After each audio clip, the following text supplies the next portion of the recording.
That's it, like the title says. After seeing all of my favorite content creators finally quitting YouTube, I've determined that after 17 long years, I'm going to leave. Hold on a second. Hello? Let me take this. This is my account. 1 second. Oh, yes? What do you mean I can't afford to leave YouTube? Oh, so I don't have millions of dollars saved up? Right. And I don't have a huge back catalog of videos that are still being served in the algorithm? Oh, and I'm not just handing the channel off to somebody else so that they can continue to make me money? Well, I'm excited to announce that unlike everybody else, I'll be staying on YouTube. God. If you were paying any attention, though, you're going to notice that a ton of YouTubers have started off 2024 by just quitting. Either quitting what they're doing or quitting altogether.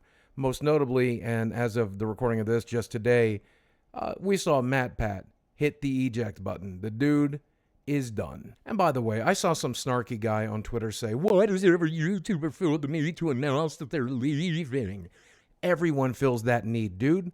Have you never been to a retirement party? Have you never put in your 2 weeks notice at your job? If you left your mom's basement, you'd hear about these things. Trust me. Then you got other YouTubers like Tom Scott, who, I mean, his videos are absolutely fantastic. And animators like Papa Meat, who just, oh my God, top of their game. They're going out on top. But why are they quitting? When you first start making YouTube videos, you are driven by one thing, and that is hope. Hope that you can create a career out of it. Hope that you will entertain people. Hope that you can make something amazing. But when you quit your job and make YouTube a full-time gig, you're motivated by a whole other thing, and that's fear. Fear that you're going to earn enough money to survive doing it. When you choose to make the thing you love your job, it can be a good thing, but most YouTubers who become their own boss find themselves in this self-made hell where they're constantly pushing themselves to make more money, to make better content, to hire more people, to expand, to get bigger, to just feed that old crazy algorithm that makes us all insane. And here's the crazy thing about being a YouTuber.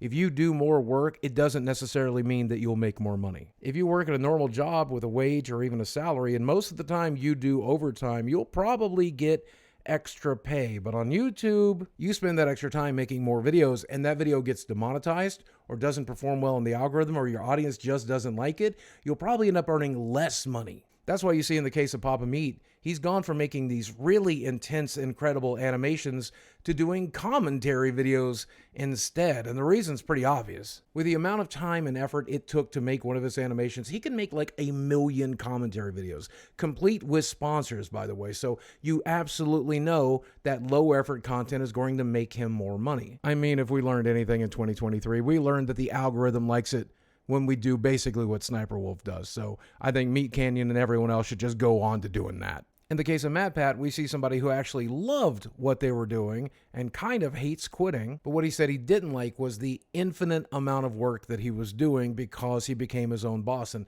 that's a very dangerous thing. When you're a motivated person with ambition and you like working, oh my God, it's all you'll ever do. And Matt's in a really safe position too because he owns multiple channels, multiple companies, and he's leaving people in charge of those things so that, you know, he can continue to make money while hopefully taking a well-earned rest. I have no bad blood for Matt. Matt, enjoy it. You deserve it. In the case of Tom Scott, you've got somebody with a huge back catalog that will continue to be fed by YouTube for years to come because they are in that edutainment sphere that YouTube loves so much. And Tom was hiring tons of people, making incredible videos and traveling across the world to get it done on a weekly basis. I can only imagine how burnout that guy has to be. Again, deserve your break, Tom. Enjoy.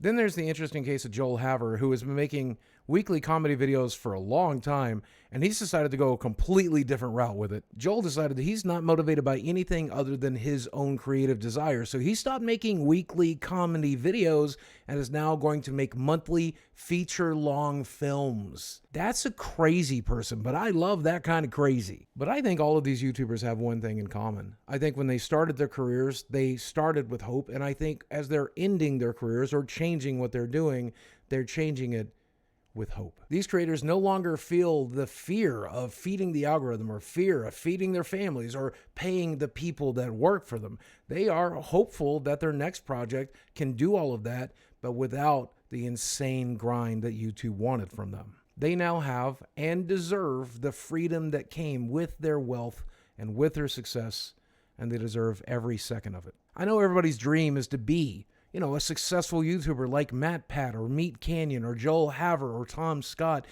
But it's not everybody's dream to do the work it took them to get there. I mean, just take a look at how burnout and miserable Mr. Beast says he is in every single interview you'll see. I bet 2024 is the year that he sets down the camera. I would not blame him for a second. But the takeaway here is you should expect to see a lot more successful YouTubers bowing out or at least changing the way they do things in 2024. The way a lot of us do YouTube, it's fun and goofy and still quite hopeful, but to create the high quality content that they made, to get the views they got, to make the money they made, that's a soul crusher. And I wouldn't wish it on anybody, not even my worst enemy. But God bless you guys and thank you for the content. I know most of us, if we had put in their work, had their money, and were in their position of life, you'd probably do the same thing. I'd like to think I would probably go the Meat Canyon route or the Joel Haver route and just change the way I do it and try to have more fun with it. Though I imagine MatPat's living his dream of being a family man right now, and that seems pretty damn good too. Having watched all of these retirement videos, I'd like to think the lesson to be learned here is fairly simple. The fun is in the journey and not the destination, right? The retirement or being on top of your game or making all of that money or that monthly or weekly grind that these guys were under, that's not the fun. It's the beginning. It's the buildup. It's the hope. It's not the plateau. And I can speak from personal experience. It certainly ain't the decline. So whatever journey you find yourself on today, I hope that you take the time to stop and smell the roses, be kind to yourself, be kind to the people you work with, and be kind to others.